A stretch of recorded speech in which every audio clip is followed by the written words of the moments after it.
గుంట లేదా గొయ్యి అనేది మానవుడు అనుభవించే శ్రమలకు సాదృశ్యం. యోసేపు జీవితాన్ని మనం పరిశీలన చేస్తే సొంత అన్నలే యోసేపుని తీసుకెళ్ళి ఒక గుంటలో పడేశారు.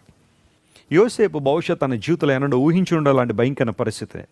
కానీ దేవుడు ఎంత గొప్పవాడంటే గుంటలో పడిపోయిన యోసేపును దేవదేవుడు ఒక రోజున సింహాసనం మీద కూర్చుండబెట్టాడు. ఈరోజు బహుశా ప్రజలందరూ నిన్ను అదిమి పెట్టి నిన్ను ఒక గుంటలో పడేశారా? గోతుల్లోకి నిన్ను నెట్టేస్తున్నారా? శ్రమలనే గుంటలో నీ ఉన్నావా? గోతిలో ఉన్నావా? ఒక్కసారి దేవుని వైపు చూడు. ఆయన నిన్ను విడిపించే దేవుడు, ఆయన నిన్ను నిలబెట్టే దేవుడు. ఆనాడు యోసేపు నిలబెట్టిన దేవుడు, దావీదు నిలబెట్టిన దేవుడు, పరిశుద్ధ లేఖనాలు ఎంతోమంది భక్తులు నిలబెట్టిన దేవుడు నిన్ను నన్ను నిలబెట్టడానికి నేటికి సజీవుడిగానే ఉన్నాడు.